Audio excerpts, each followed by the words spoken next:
し、レトロアクティブへようこそ。Yeah, what she said. Okay. Did you understand any of that, Joey? No, I didn't get that at all. No. So that is Japanese for welcome back to RetroActive, where we talk about yesterday's news today. I'm assuming there's something Japanese involved with this.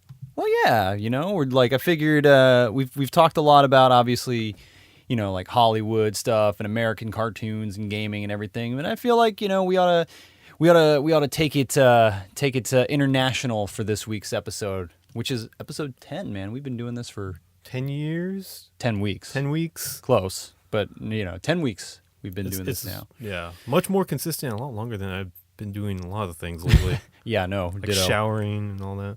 Oh yeah, okay. I was wondering why it kind of smelled a little funky this week, but what are we talking about, Will? We're gonna talk about anime, Japanese anime. Ooh, that's something I know nothing about. Yeah. For the first time here on the show, I will have nothing to say. It's just going to be an hour of you talking. That's fine. It'll be like how it was with me and Disney. Although I took the time to go watch some Disney stuff, but I didn't take the time to watch any anime this week. It's fine. It would have taken you all week to get through like any series, basically. But yeah, I mean, real reason why I wanted to talk anime was because there was some stuff recently in the news that caught my attention this time around.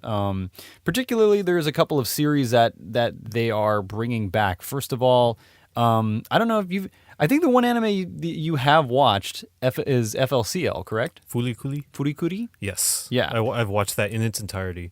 Only because it's like the entire series is about 2 hours long. Yeah, it's like 6 episodes. It's like a movie, so that's the extent of which I will watch an anime. Yeah, that basically is just as much time as your attention can afford. If I could sit down one afternoon and then have the complete story and finish it and then walk away happy, then that's what I'll watch. Yeah, well, you'll be happy to know. Well, maybe happy or unhappy to know that I guess it was either Cartoon Network, Adult Swim.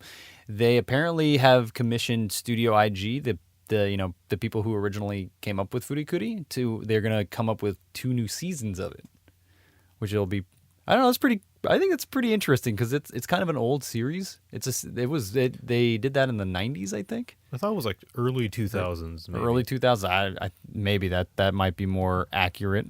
We should probably have done our research before. Yeah. You should have probably done your research. I should have probably done my research. When I'm supposed to be here criticizing you. Oh, you're right. 2000 to 2001. Okay, yeah. That was when it was released. So, yeah. So basically, 16 years later, they are going to make 2 new seasons, totaling 12 episodes, and it's a co-production between Production IG and Adult Swim.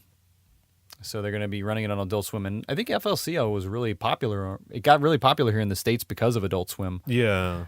I remember that from back in the days. I actually really love FLCL. It's like one of my favorite anime series. It's also one of my favorites, too. It's also the only one.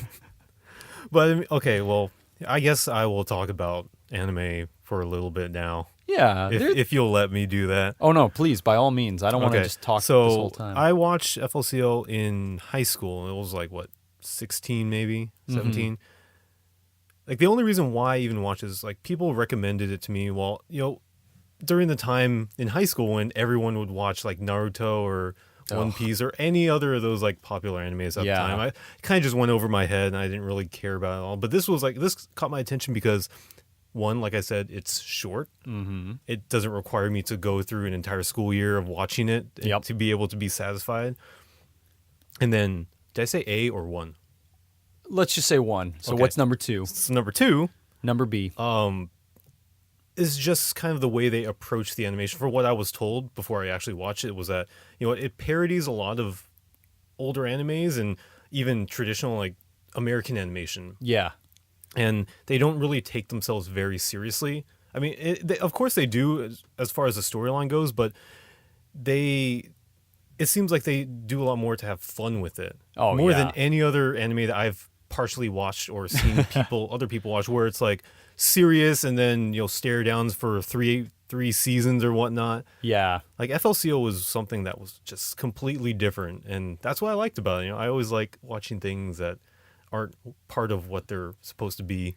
Yeah, and honestly, like I'm a little more familiar with a lot of other anime series too, and just knowing you and knowing your tastes in like games and movies and cartoon shows and stuff like that. I feel like FLCL is very much a series that you would appreciate more than any other. I think more than any other of like the formulaic kind of anime shows. Like you said, like One Piece or Naruto or Dragon Ball or any of those kind of ones, and because it is very quirky. A lot of it too. It's a lot of play. There's a lot of play on words. Yeah. There's a lot of play on even just the medium itself, because they have all those instances where it's like they're in a comic book almost. Yeah, that's what I was gonna say. Yeah.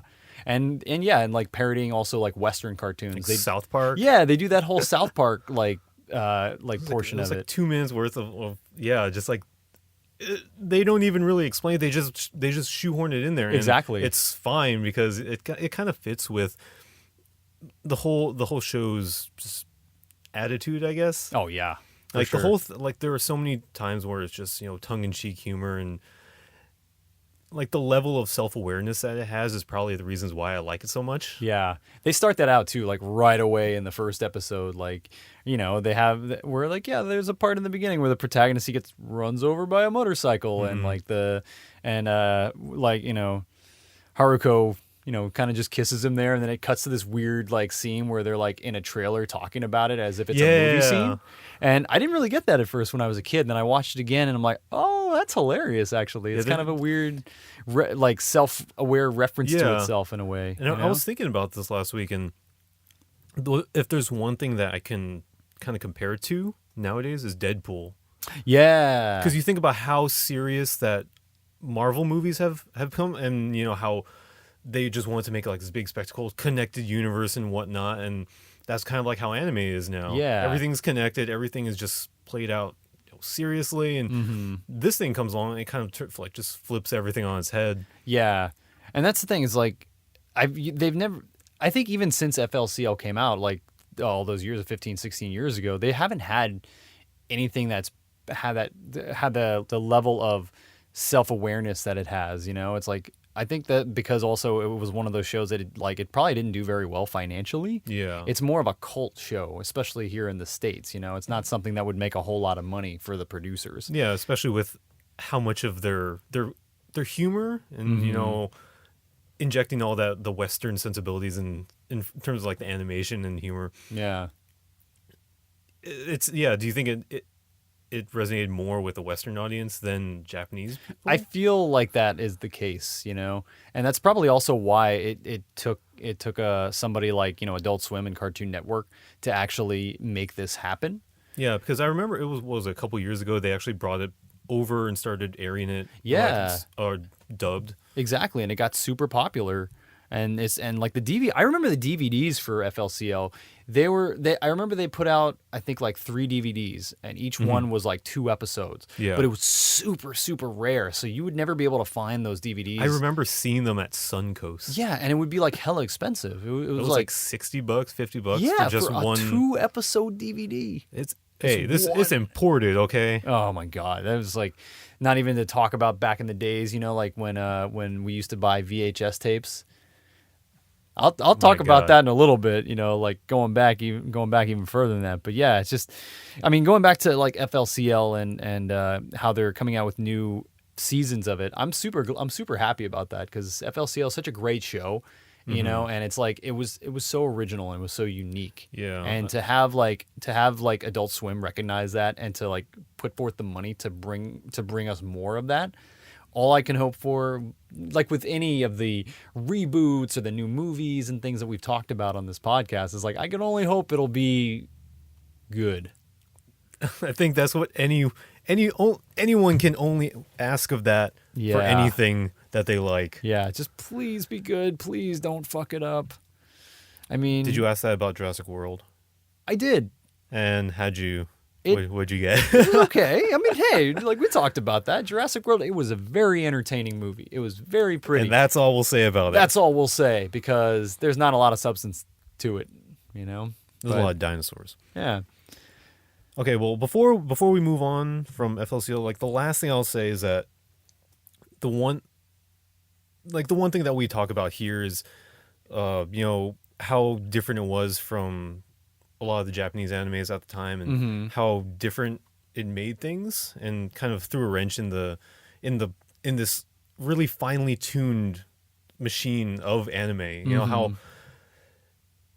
well it's gotten, or just it's like how crisp they've made it. I don't know if that's the right word, but especially with like Miyazaki films, especially like they've gotten that art down to a science. Yep. And then this comes along and kind of rustles some feathers, I assume. But the one thing that I think keeps it from being so just out there and kind of being an anomaly is that it still manages to be really, really cool. Oh, yeah. Because if you ask anyone why they like a certain anime, especially in America, they'll say, oh, it's because this character is cool, or it's like they have this special ability, Like Naruto, I'm sure any fan of Naruto back in like 2005 will tell you now that it's crap. Maybe. I mean, just ask Leslie. He'll tell you that. Was Leslie really into that? Him and Brandon, they loved the show, and then nowadays it's But that's still going on too. I know, but I mean, you ask them why they liked it when they did, is because of the characters, how cool they were. Like Rock Lee, I remember him and how his character was. Was he like super fast or something? I don't even know. I never watched Naruto. Well, all I remember is that we would always watch this one scene where he would take off his leg weights, leg weight, his leg weights, and he held them up. He dropped them down, and this just gigantic pile of dust just came up because they were so heavy. Oh, and then after that, he was able to like zip around without being seen. Right. So he was like training with them on. So it's like all that training led him to be hella fast. So like the next 6 months after that, every one of our friends were wearing leg weights. Is that why our friend Sean used to wear those when he played DDR? I'm pretty sure. Yes. Oh, it all makes sense now. All these years later. Yeah. Wow. Blame Naruto for everything that we know. Well, I remember too in high school when I knew a couple of my classmates, they would wear that headband too, like that whole metal headband that Naruto wears in the series. I guess they all wear that. Yeah, I don't know. All the ninjas wear that. Yeah, and it's like, yeah. I think that I think there was something to that, the whole like coolness of it, especially back when we were in high school. I think a lot of the anime's appeal, especially for us back in high school, was because of that. It was cool and it was different. It was new. It was something also that was also very foreign to us, Yeah. I mean, you look back at that time and it's like there wasn't a whole lot, because we I think back in those days, because we didn't have the same connection like with the internet and culture. I don't know. I guess culture in itself in a way didn't cross borders as easily. Yeah. It's like having something that was fresh and new and was completely different from what we knew. It actually was, it was different. It was interesting.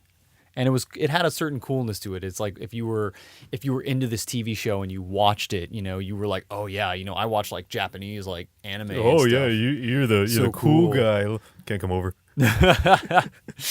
But I think that was part of the appeal of it too. Yeah, and I mean, like Fully Cooley in particular. Yeah. A lot of it had to do with Kanti. Mm-hmm. Yeah. Especially like he was the best character in that show. Like character, yeah. And like he was badass, he was cool, but he was also just like a very a normal like thing. Yeah. It was like a robot, and it was a robot with like a TV for a head, but he was also like he was portrayed as an angel at the same time. But he would also just since he was a robot, he would do chores around the house. They made him like sweep up the store and everything, like take out dishes, the garbage. And, like he would wear an apron all the time. Yeah, and then he would he would go to the grocery store to pick up like soda and porn for the grandpa, and he'd be flying around with all these lights and everything, making a scene. Yeah. But I mean, when he would fight, that was awesome. Awesome. No, there were a lot of scenes in that show that were just so badass. Even now I watch that show probably once a year in its entirety now that I have the DVD of it. It's very cheap to get on DVD now. Thank God for that. Well, you just watch it on, it's on Netflix, right? Or it was? It was on Netflix, yeah. But I mean, I just bought, as soon as they re-released the DVDs for like $20 on Amazon, I bought that day one. And I've watched that. I probably watched that DVD more than any of my other DVDs in recent years. That's gotten so much use, and it's well worth it too. But like talking about talking more too about anime, like older anime series that are getting reboots or new seasons. Yeah, let's hear the other ones. Yeah, the other big one that got announced, I think, just like a week ago or something, is that Netflix is doing a new original series. They've been doing a lot of series in the recent years too. So they're going to be doing their own version of Voltron called Voltron Legendary Defender, and that was something that Joss was really, really excited about because she grew up with Voltron and she grew up a big Voltron fan. I never actually watched it personally, but it's basically, Power Rangers it's Power in Rangers. space. Yeah, exactly. You had all of the saber-toothed tigers or whatever, and they all fuse together to become a giant Megazord-like character. Yeah. And that was Voltron. Some big mech. Yeah. And that's another genre that's like, of course, really big and popular in anime is the giant mech animes. Yeah, I think that's just like an entire. It's an entire genre by itself. But yeah, like Netflix is gonna it's do more like an Voltron. entire industry by itself. Yeah. It's like Mobile Suit Gundam and all that. Oh my God, I don't know how many Gundam series there are nowadays. There used to be just like 2 or 3, and now there's like 7 or 9. Or 50. 50 of them. Just like Macross. Macross is like the original one, I guess. You ever heard of it? Cross? Macross, Macross. Nope. Nope, not ringing a bell. No. That's all right. Not that it's not ringing a bell, just no. Just no. That's all right. But yeah, Voltron, Legendary Defender, new from Netflix. Yet another like American company that's going to be, putting money in order to bring like an older Japanese property to like a new audience. And is that also being produced by the original company, or are they like in-housing it? Honestly, I should have looked that up. I mean, I'm assuming that it's going to be. Well, let's see. Actually, let's take a look. Voltron, Legendary Defender. Oh, so this is actually going to be a partnership with DreamWorks. So it's going to be DreamWorks and Netflix. Yeah. That they're going to be producing Voltron Legendary Defender. So the first season of which is going to be 13 episodes long. Okay. So basically, it's about the same length as like as Netflix other series, like the Marvel series, like Daredevil, Jessica Jones. They're about 12 or 13 episodes long. Yeah. So it's going to be a fairly short series, so you can kind of like watch it all in one big go. But yeah, it's going to. If it's,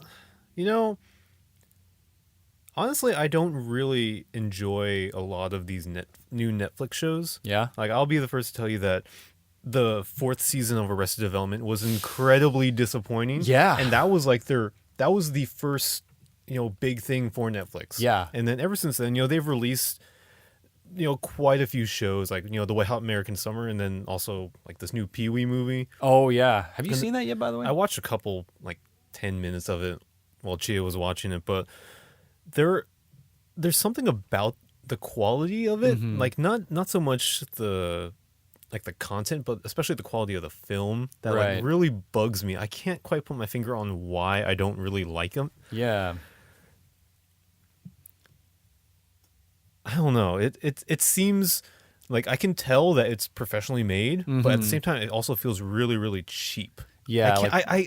It's lacking something. There's something, like, especially in Arrested Development, there was something just drastically off about everything in that. Yeah, I honestly, I felt that way too, And I don't think we've ever talked about that too. We will someday. Yeah, someday we'll talk about that. But so already a little bit of doubt about whether this will be good or not. But then again, you and I, we both didn't really grow up with Voltron. Mm-hmm. I think we were more Power Rangers people. Oh, definitely. Which was live because it was action. in English. Yeah, it was in English and it was live action. So I think that was really what made a difference too.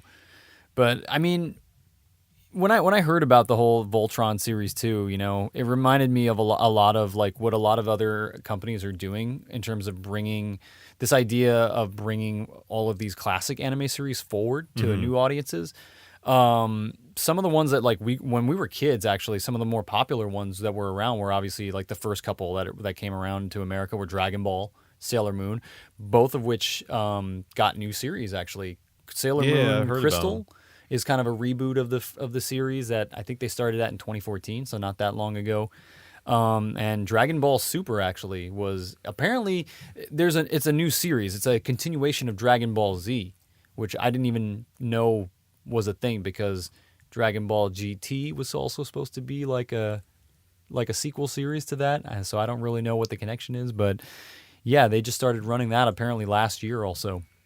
And that's not even to talk about my favorite anime series of all time, Neon Genesis Evangelion. Right. Yeah, they've been doing like remake movies of those for years now. I think they're about to. The fourth one's slated to come out either this year or next.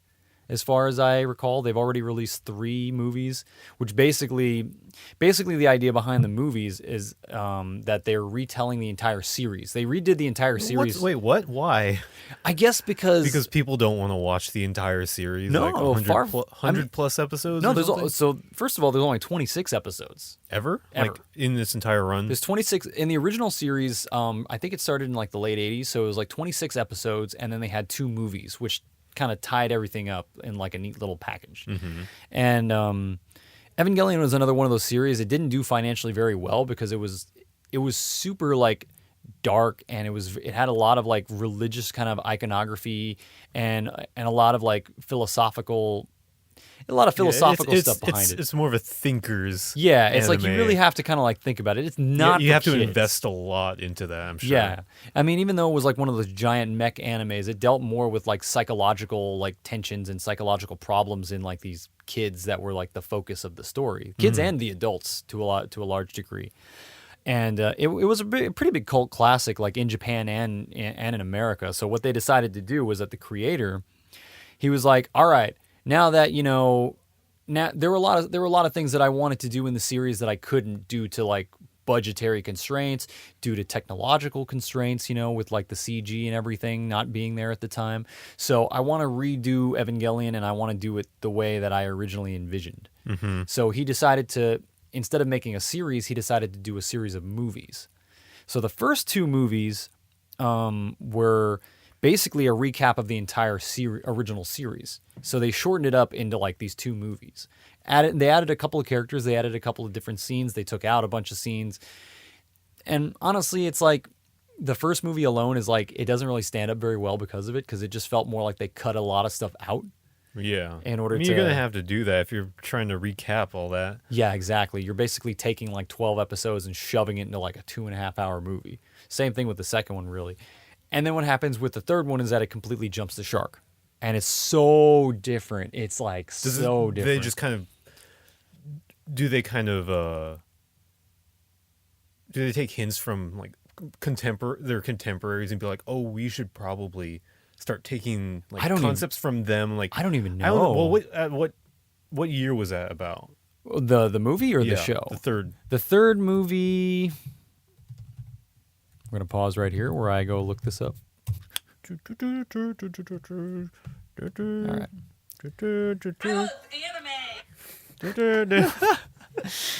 So the third movie was released it was already in 2012 is when they released that into Japanese theaters.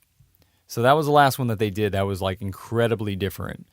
And I mean, I'm not really sure if it actually took cues from other series and everything. It did basically build more on the sci-fi elements that the series is known for, because it is a series that was supposed to take place like in the future. Yeah. I mean, at the time it was the future. Now it's like, technically, I think it's the past. Wait, what? Oh, okay. Because I think that it's one of those things like... I'm not even going to ask. Yeah, it's like if you think about it like Chrono Trigger, where it's like, oh, the world gets destroyed in 1999. Well, it's like the year 2016. So technically that's the past now. But for them, it was the future. Mm-hmm. So it's one of those kind of things. So they decide to kind of do more with the sci-fi elements of that, and they sort of like move that forward. So there's a lot more of the mechanical stuff involved, technical mumbo jumbo. Yeah, technical stuff in there, which the original series did very well. They did a very good job in like sort of breaking down what I guess would be the scientific, technical logistics of operating a gigantic like 6-story machine, man. Mm-hmm. So I mean, is that why you think it jumped the shark? Like Maybe. Because they even delved into that? Because if I'm watching an anime that has everything to do with a giant mech and sci-fi stuff, I don't always want to know exactly how everything works. I just want to be entertained. I just want stuff being destroyed. Yeah. That's just me. That is just, yeah, so you probably would not like Evangelion for that reason alone, because it's super, they get super like technical about it, you know, they break it, they even have all these terms that they made up for it too, you know, but it's pretty interesting. But yeah, I mean, it's kind of weird with that third movie, how they just kind of completely jump ship with that. So I'm always not sure how I feel about it still, just because it is so different, and I'm still waiting for that fourth one to come out. And as far as I know now, it's like, it's been now 4 years, and there's still like no real word of whether it's still coming out, you know. But that's okay. Yeah, just give it time. Yeah, I'm hoping. Okay, well, here's a question I have. With all these new ones coming out, and like, you know, like you said, continuations of, you know, Dragon Ball Z, Sailor Moon, Evangelion, maybe we'll see. Like, I just wonder what the difference is between, I guess, kind of staying the course. Something like Naruto, which has been running for, I don't even know how long, maybe 15 years? Yeah, there's like hundreds of episodes or something of that by now. Like, okay, well, actually, to backpedal, for Dragon Ball, you said this new one is a continuation, or is it kind of a direct sequel, or like a new type of thing? I really apologize for my lack of knowledge. I have literally zero. Yeah, supposedly it's a continuation of the Dragon Ball, like the original, like the Dragon Ball Z? The Dragon Ball Z series. Okay, yeah. So then my question is, when did they even stop Dragon Ball Z? I don't know. Because I feel like it's been a while. Because with anime, it feels like there are so many that just keep going and going, and they never stop. Yeah, almost like with comic books, you know, like with the old Marvel kind of series and DC series. Like those just keep going. You kill off a character, they come right back the next. Yeah. But I mean, okay, yeah, I understand the continuation of the characters, but I'm saying just this series in particular. Because I know Dragon Ball Z had been around for, like, what, 30 years maybe? Yeah. More? It's been around for a while. I mean, that was like, Dragon Ball Z was coming out here in America when we were in, like, middle school probably, even for you, elementary school. Because I remember, like, in, you know, 6th grade, 7th grade, that's when I would, you know, start watching it. They used to air it all the time up here on the WB, actually. The WB, which is now the CW. Yeah, the CW. So they would air it like every Saturday. It was funny because there's a very funny story about the way that they would air Dragon Ball in particular, which was probably the reason why I stopped watching it to begin with. So they were very good about getting new episodes from Japan. And like they were dubbed and everything.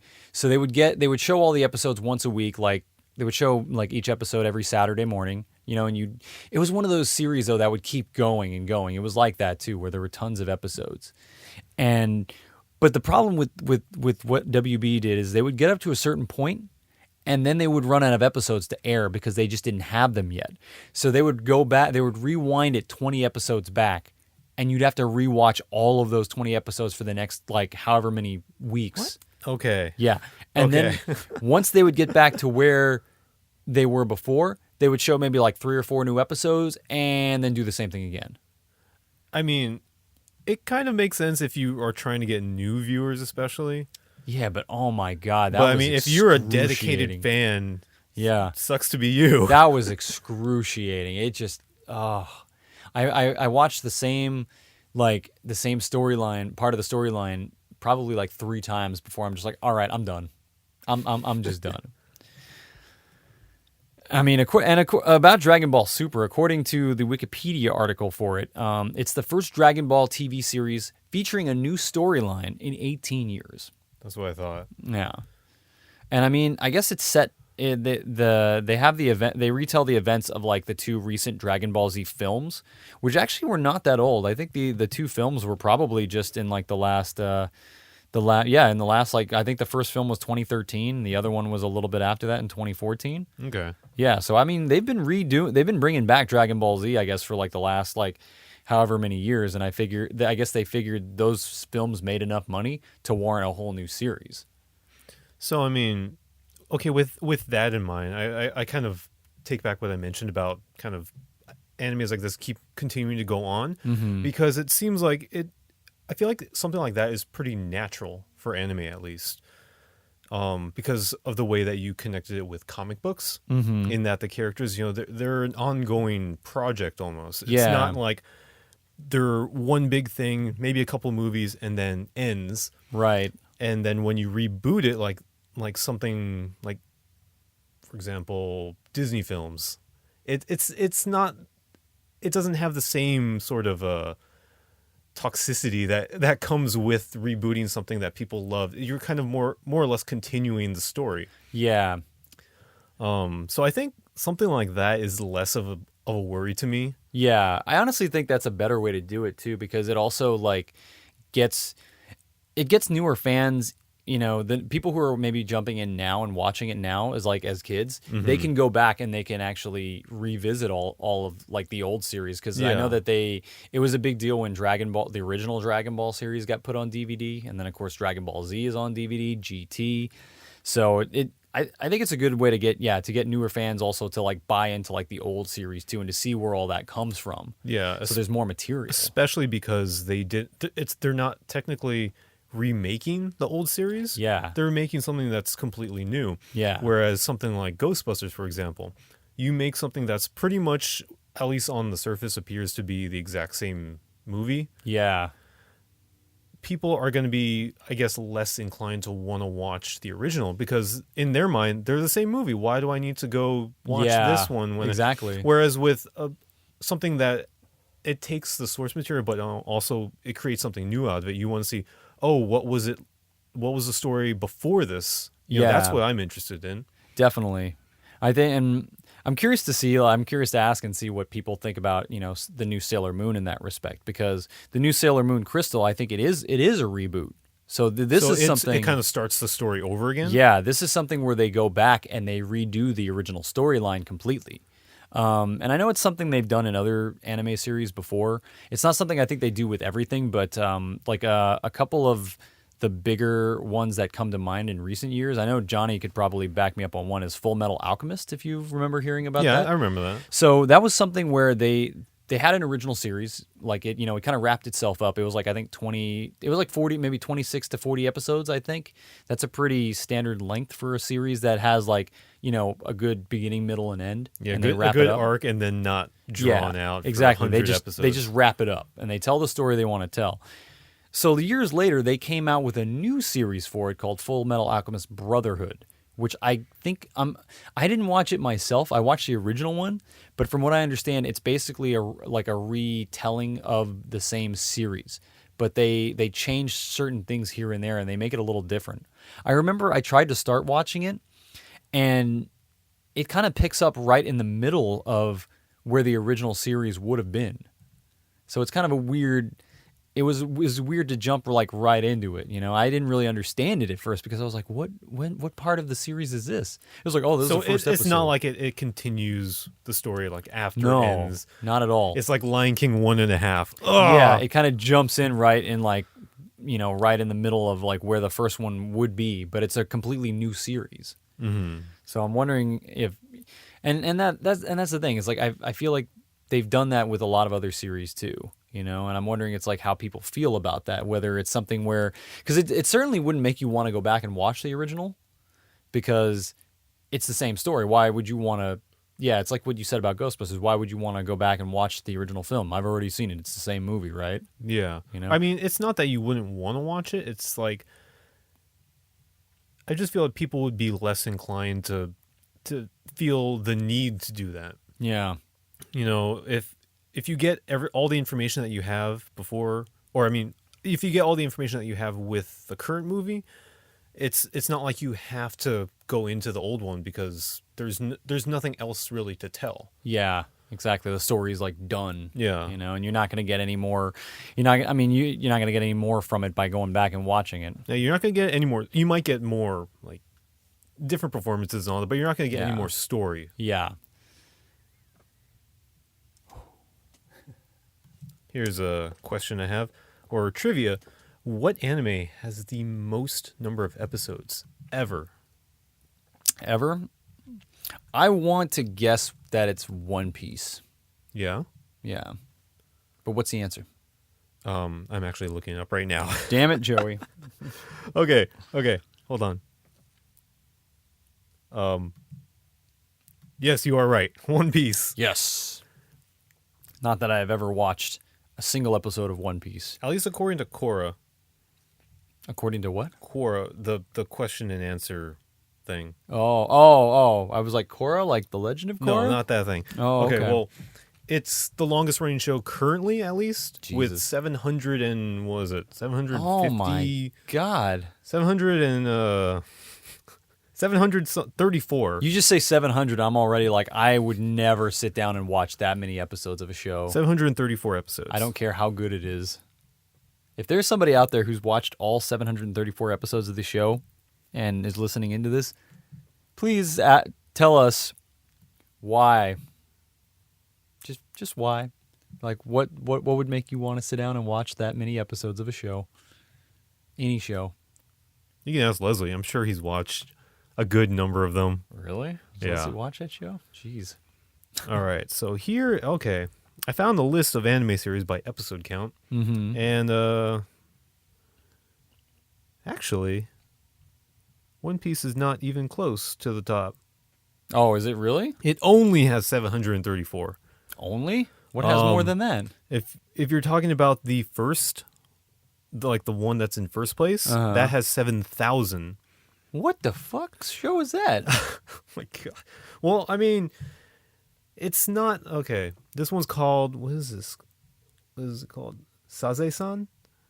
And it looks like it's for kids. And, episodes are about 6 minutes long. Oh, okay. So I mean, it's not the typical anime that you see that's like half an hour or 20 minutes or whatever. That's one of those kind of like little things that like has short segments. Yeah. As episodes, right? But still, that's like 7,000 of those. That's a lot. I think that just this whole list right here, there are at least maybe 10 or 15 that are over 1,000 episodes, and regardless of whether or not you have 5-minute episodes or 30-minute episodes, it's kind of a testament to just how much of a series you can make these animes, like how long running you can keep them, or how long you can keep them running. Yeah. And so I don't think it's really a bad idea to keep something like this going, to revisit it, especially 30 years later or 20 years later. Mm-hmm. It's just how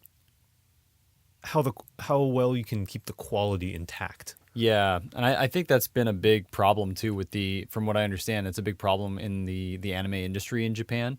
Is like the quality. There's kind of been a weird trend where it's like there's a decline in the quality that's being at least produced for TV at the moment. Like studios, I guess they start out like their first couple of episodes at they're really high quality animation and everything. Yeah. But due to like the time and the budgetary constraints, like just the and amount everything, of volume, volume of episodes that they need to pump out so it's every like week. They wind up like dipping in quality very quickly. I mean, that's typical for any animation studio, I think, especially for one that's taxed so much as the anime industry. Yeah, and I guess what usually their way of fixing it is basically they fix it for the DVD and Blu-ray releases, because obviously if you're putting this out on Blu-ray and everything, especially 2D animation, every little like thing is going to stand out on people's screens, so you have to like really improve the quality if you're going to put it out on Blu-ray. But the thing is, like with animation, you can't. Once you have it kind of mapped out and storyboarded and everything, it's kind of hard to make it better. Yeah. You can clean a lot of things up, but aside from doing an entire overhaul of the entire scene or and of all the animation, you can't really. It's kind of hard to make it, I guess, better.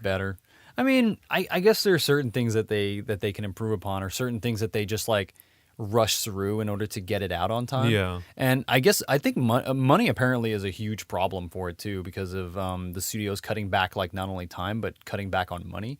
I read an article from 2015. It was published on Kotaku about how much a typical animator makes working in anime.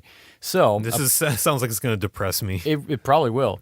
So typically, at least in 2015, a typical animator working in the anime industry would typically work about 11 hours a day, 5 days a week, which doesn't sound too bad. That sounds pretty bad. It's already bad for us because we're used to like at the most 8-hour days with Yeah. breaks and whatnot. Like most of the like a lot of the world is not even like close to that. Oh yeah. Or So like four-day work weeks. yeah, and then so they would typically make about $10,000 US every year. That was their yearly income, is about 10K, which that's considering Wow. like for Japan, which is a very expensive country to live in. That's really low. Like that's lower than what you would make here working minimum wage, I think. I feel like any job in Japan that's not an anime, you'd probably make more than that. Yeah. So Like basically, you can work at a noodle shop and make more than that. yeah, they're basically like animators. They would be making like less than $1,000 a month. Like I can't imagine why they would want to do that then. Yeah, I exactly. mean, I understand that, this is kind of the course that you went. Like Right. you wanted to work in animation, you like anime. and it's also like, I'm sure a lot of people, they're like, well, this is like my art. This Yeah. is what I want to do is I want to create these series and everything. But it's not necessarily that's not the only outlet that they have. Yeah. Which is kind of the sad thing that I feel possibly a lot of Japanese people who are going into art and animation, they think that Japanese anime might only be what they have because they either can't, like, they don't make enough money Yeah. from that to even leave the country and go do something else, Right. or they just feel that that's the only thing that's out there for them. Yeah. It's interesting because the other week, so my wife's mom, she runs a bed and breakfast in the city for Japanese tourists. Mm-hmm. And they get guests from Japan like all the time, and it's interesting to see like all the different. Most of them are doctors because their house is right next to one of the hospitals, the right. VA hospital. Yeah, the VA up there. And Where then my there's dad works actually. yeah. And then there's also a lot of students that come in Mm-hmm. they study at like SF State or something like that. But recently, she actually housed a guy that was, I think he was like 22 years old. Mm-hmm. I think it was like his first time in America, and he's coming because I think he was like interviewing at Nintendo. Oh. I think Awesome. in Japan, but Uh-huh. he came here to visit Pixar. Oh, awesome. And he's like this really, really good artist. He's like, we looked up all his his art. He brought in his sketchbook, and my wife and we chatted with him a little bit since he didn't speak English really. Yeah. But yeah, we just like shared all their art, and Awesome. he's really, really good. And it's like, I hope he doesn't like. I feel like there are people like him who have the ability to travel, Yeah. and get interviews at Pixar and like fulfill their dreams. Like, Yeah. in a worldview, not just in one that that consists solely of anime. Yeah. But he's also probably like the exception. Yeah, that. it's definitely an exception. I'm sure there are plenty of talented people out there that kind of take animation as like their day job, and it's their 9 to 5, 9 to like 9 to 8, 9 to I 8. guess. Yeah, pretty much. And like that's their McDonald's to Yeah. them, Which is kind of a sad way to look at something like animation, which is, it really is like an art form. Yeah, it should be respected, but for some reason in Japan, especially for these smaller studios, it's not. Yeah, it's kind of assembly You kind line. of got to just like slog through it and hope that something catches on, something gets really, really big, and you make a good living out of that. Yeah. And I guess it's like not to say that that's like how, like that's the typical, that's what how. Oh yeah, I guess that's not to say that that's, how it always is and how it always will be or always was in Japan. Like, we don't know that for sure, obviously, but it is pretty, sad to like read about those kind of figures and imagine that like, man, it's like working in retail, you make more money than you would as an animator. That's super sad to like read about. I know. It's hard enough for us here in America, like to even, for people to even get jobs doing that, and it's like, I feel though that here in America right now, it's kind of almost never been a better time to be an artist with things like Patreon and YouTube and just other the avenues. capacity to get your stuff out there Yeah. is way bigger than it ever was before. Exactly, and it's like hopefully it'll be the same, in Japan and in the anime industry. They'll find some way to sort of like, I guess, be able to pay people, to also Pay people what they're worth. Yeah, and also to maybe also like it'll help get the quality up to where it should be, or where it was even back in the days, because I feel like a lot of shows really back in like, the 80s and 90s, especially with shows like FLCL and Evangelion, those were super high quality shows. Yeah. That animation was like beautiful, and it was like, and it took time. I'm sure what had a lot to do with it was the fact that they weren't these 1,000 episode shows. Yeah. They weren't on a strict time or budget. Mm-hmm. I'm sure there were much less restrictions as to what they could work with. Yeah, they let them get away with a little bit more too, with like telling the story that they wanted to tell. Yeah, which I think is a smart idea, and that's why it's smart that they're continuing that with these new series. Like, did you say Voltron had, was it 12 episodes? It's gonna be like 13. Yeah. Yeah, it's not. They don't plan like, oh, we're gonna do 5 seasons of 30 episode each. They want to start small and kind of build the quality up from there. Exactly. I mean, which is what they did in the original series as far as FLCL is concerned. Yeah. I don't know about Voltron. I'm sure they had a couple hundred, right? Oh, yeah. I think so. But Voltron, too, that's another show that's going to be just like straight up like 13 episodes to start. Yeah. FLCL is going to be 12 episodes, but that's split across 2 seasons. So they're gonna stick to that 6 episode a season format, which is good. I think it's like you said, it's a good start, because it gives them like just enough to sort of tell the story they probably want to tell without going overboard and being like, well, we're going to make this into a whole like, 10 season like long franchise. Yeah. Because I hate it when they do that, unnecessarily. I mean, I guess, another thing about like anime today is it's just like, because the thing about anime is it really is kind of its own form, and it's not really a genre per se anymore like it used to be considered. I think a lot of times when you go into like like a DVD shop like Amoeba or Streetlight Records or anything like that, anime is kind of put in its own in place. Its corner. Yeah, next to like nobody puts anime in a corner. Next to like animation, or next to like family films, or like sci-fi.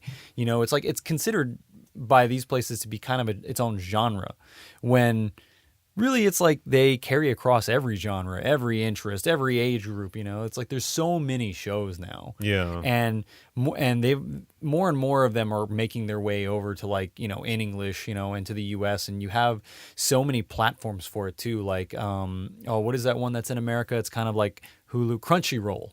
Yeah. That's a big one where it's like it's basically a subscription video on demand service where you can pay a certain amount of money, I think, per month, and you can watch like brand new episodes of like shows that are even like airing right now in Japan.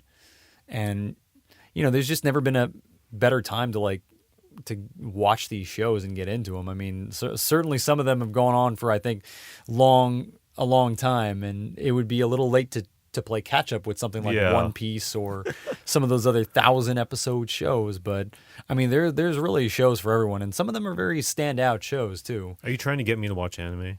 Not particularly, because it's not going to happen. But there are good shows that have certainly come about in like these last couple of years. I know everybody was really, like a couple of years ago, all of our friends were really into Attack on Titan in particular. Yeah. Did you ever watch that? I did not. Did you try to watch? You didn't No, try to watch I didn't it? even try. It was one of those shows. It's like very weird. I watched the intro. It had a good song. And then they got rid of it. Yeah, they changed it halfway through. That's another series that I think everybody's waiting on a new season for it over here, and it just has not come out yet. Are they planning on releasing more? I think so. I think they certainly left the first season as a cliffhanger, and that was already like 26 episodes right there, I think.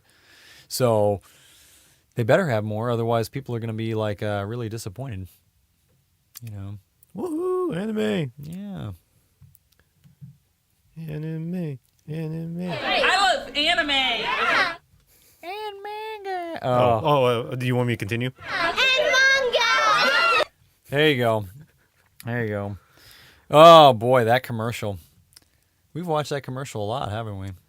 There are 1,976,000 views on this. What convention was that for again? That was for SakuraCon. SakuraCon. It's funny too when I was doing notes for this particular episode, thinking about like anime in general, and I was also thinking about like I guess what you would call otaku culture here in America, and how different it was back when we were in high school too. Like back in high school, I was hugely into anime. I was like a fucking anime nerd, you know. And I remember I think I went to Fanime the first time in like 2003. Mainly because somebody bought me a ticket for it for my birthday, not because I wanted to go in particular, but you secretly, deep down, let's you really face it, I really wanted to go back then. You just wish someone would give you a ticket. Yeah, I didn't want to pay $50 to go there. But when I was thinking about it, it's funny how different it is now, you know, like cuz we've gone to a couple of conventions like I haven't been back to Fanime, but I know that some of our friends have. Like I know Jer and Lauren, they particularly they went a couple of years ago too. And I mean, me and Joss, we actually went to this convention not that long ago in Oakland. I think it was last year, called KrakenCon. And it's mainly supposed to be for like, you know, art and animation and everything. But let's face it, it's an anime convention, a little small, thinly veiled, yeah, disguised as a art and animation exactly. But convention.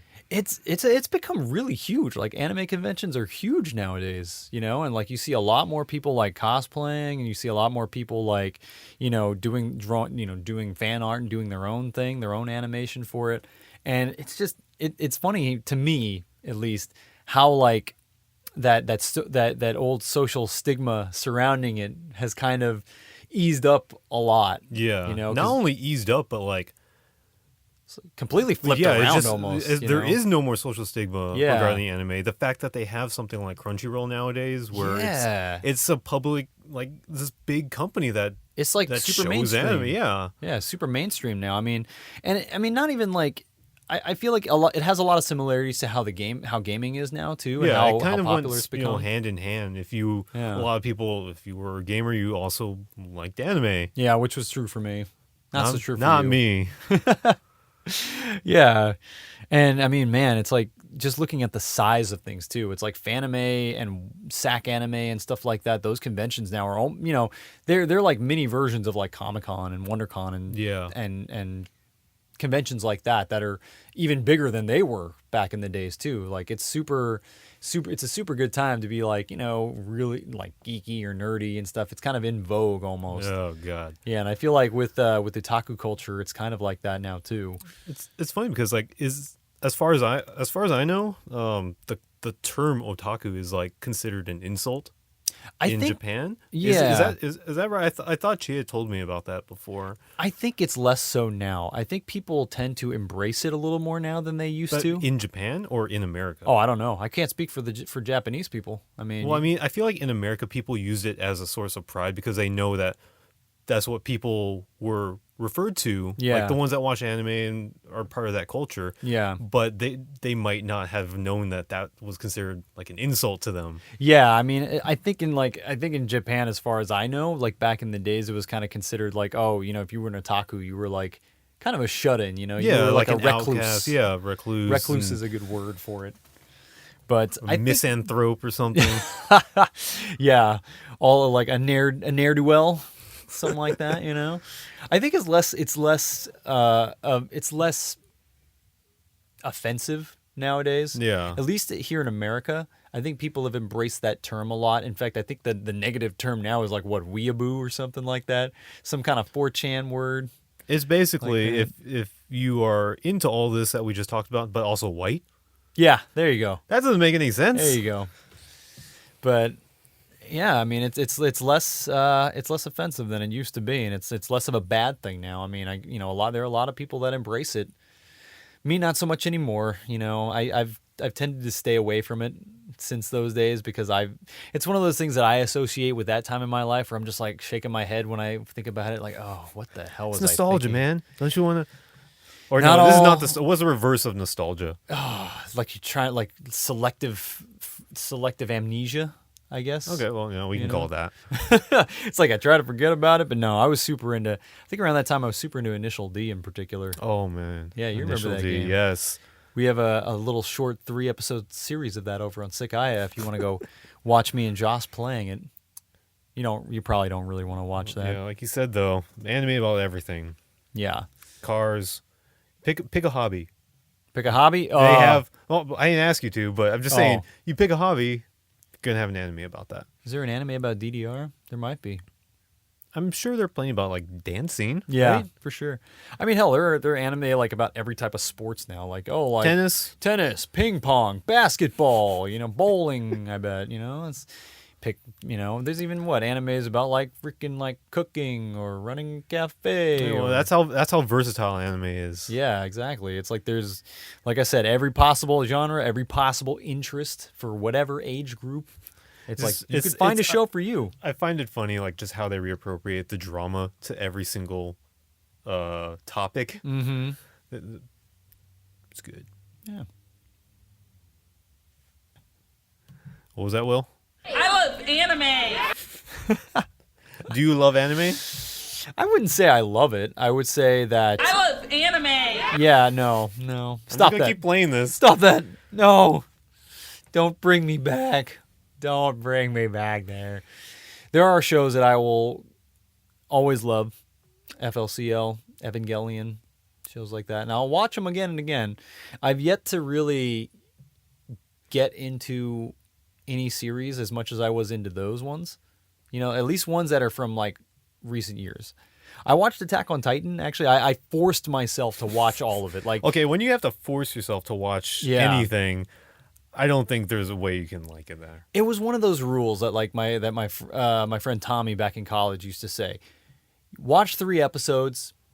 If you still can't stomach it by then, just give up because it's not worth your time. That's a good rule of thumb. I had to force myself through those first 3 episodes like twice.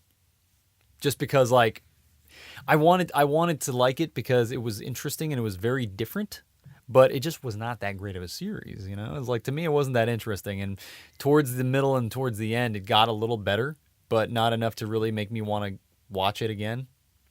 I don't know. I mean, I don't know if it's because I actively try to avoid getting into anime or if it's just because like nothing has really appealed to me as much since then.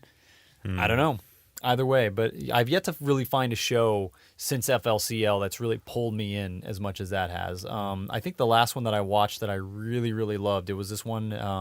They had it on Netflix for a while. It was called Samurai Champloo. Yeah, I remember that. Yeah, and that was really cool because it was from the creators of this old show called Cowboy Bebop, which was this really cool infusion of sci-fi and jazz. They took a lot of cues from like music, and jazz in particular was like the that, genre. If there was anything that I would watch or at least try to watch do the 3-episode rule, I think that would be it. Yeah, I think you'd probably like kind of that just a the lot. aesthetic of the show itself, not necessarily that it's like the story or anything. I don't even know anything about it yet. It's pretty goofy at times, but it also has super serious elements of it at some points. And Samurai Champloo is much the same way. So what they did in that one instead was that they went back and they did the story in feudal Japan. So if you were to watch like any Akira Kurosawa like samurai movie, it's like that sort of setting. And they kind of frame it as sort of a road movie. It's like they're these 3, these 2 samurai and this girl. They're traveling to find like this girl's like boyfriend or fiance or whatever it is, and they go from town to town getting into mischief and whatnot. Because they're also poor and they're also like ronin. They're like traveling swordsmen. But what they do is they also they take musical cues from hip hop in particular, which are genres. There were 2 things you wouldn't necessarily put together, like hip hop, samurai movies. Although I guess they popularize that now. Well, what with about Kill Bill and stuff? I was just about to ask you, and then good thing you brought up hip hop, about 1, the Boondocks, and then 2, that Afro Samurai. Afro Samurai, yeah. The 2 black anime TV shows.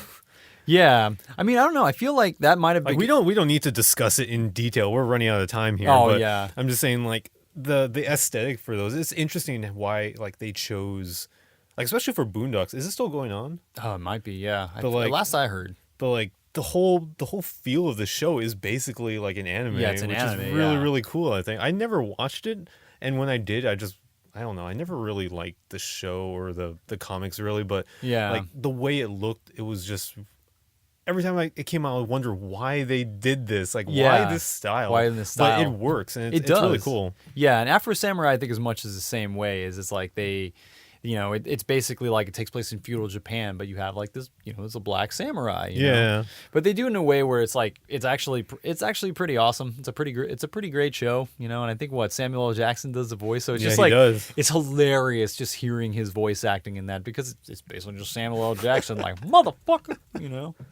Like when they made it, I'm sure they never had an idea of Samuel Jackson playing the voice. Yeah, exactly. They're probably like, well, let's get some guy that sounds like Samuel and we'll call it a day. But no, they got the real guy to do it, So what was that about? Not having that much time winding down? Oh yeah, we are running out of time. I love anime. Okay, that's the last time. I promise. You promise? I promise. All right, he promised. You all heard it. I love anime. Okay. God damn it. All right. Let's wind this down. All right. Winding it down. Almost fell asleep there. All right, Will. Yeah. Final round. What the hell are you doing? What the hell am I doing? Well, I've been playing a lot of one game recently that I got for my birthday that our friend Johnny actually gave me, and it's a game that I've always wanted to play and get into, and I never did up until now because when I played it back in the days, I actually really disliked it. Mm-hmm. Legend of Zelda: Majora's Mask, and yeah, you got me. Yeah. That game. I've never played it. Yeah, I know. You've never beaten. What was that? You never beaten a single Zelda game? Well, I'm not going to talk about that right now. Yeah, that's for next week. That's for next week. We're going to talk about it, whether you like it or not, next week. Fine. But yeah, I've been playing a lot of Majora's Mask lately. It's really different for a Zelda game. For those of you out there who have like played a lot of the original Legend of Zelda games, it's about like exploring the worlds and exploring the world and going through dungeons and stuff. Majora's Mask basically adds this element of time into it, where you basically have 3 days to do everything.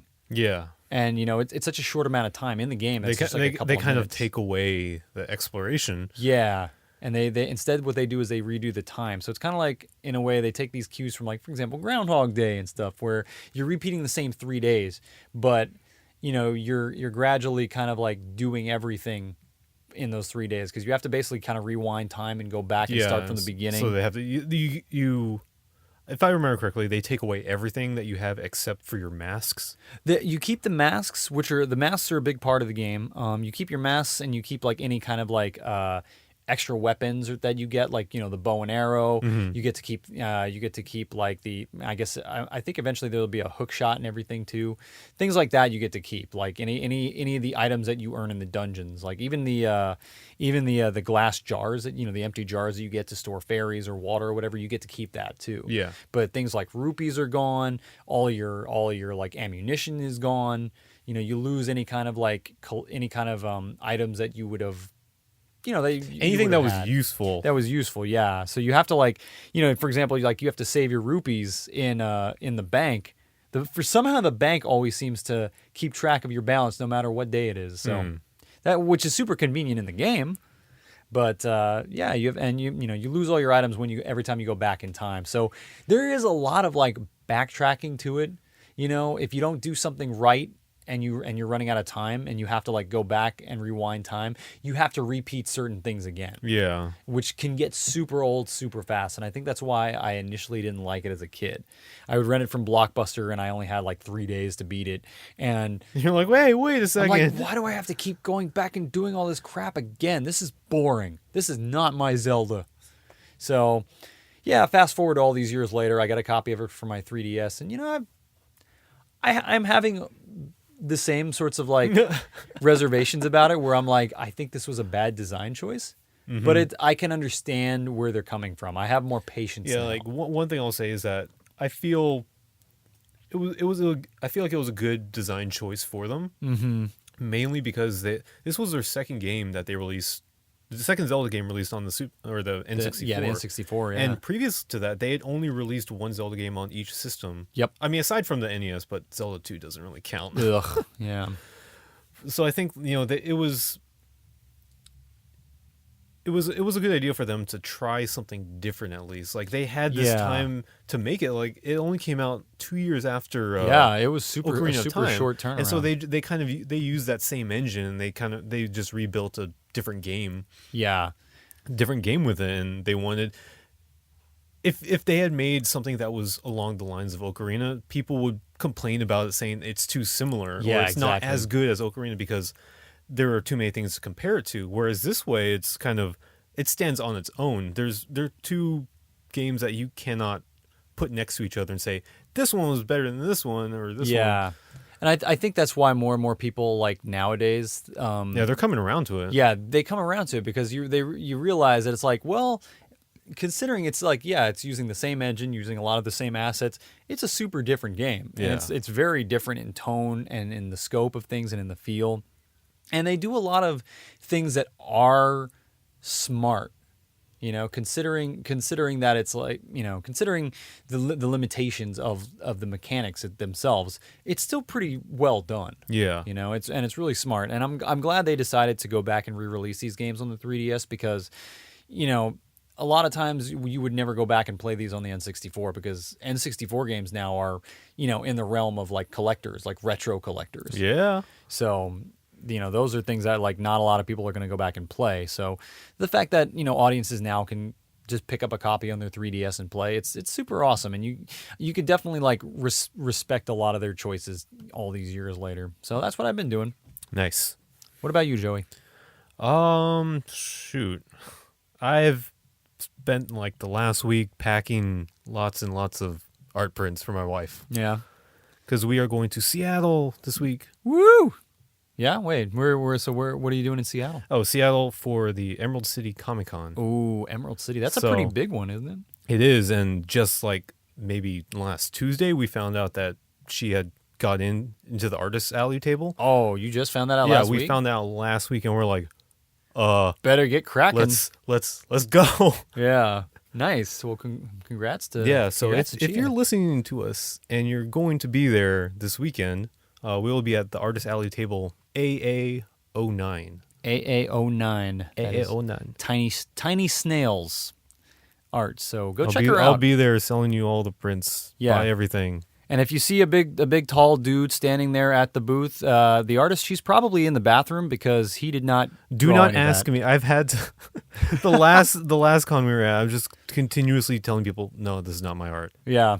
No, this is not mine. It's like, oh, hey, you draw very cutesy stuff, sir. No, it's not me. Yeah. But yeah, so that's an official plug. Go check out Tiny Snails on Tumblr, on Etsy. Instagram, Twitter, all the Twitter, good stuff. And especially at Emerald City Comic-Con. Mm-hmm. Well, all right. I think that about does it for this episode of RetroActive.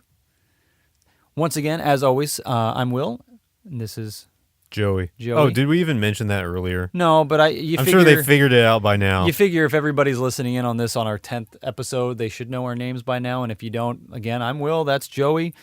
And thanks again for everybody for listening in this week. And we will catch you next week. Yes, next week. Yes, next week. Yeah. Bye, guys.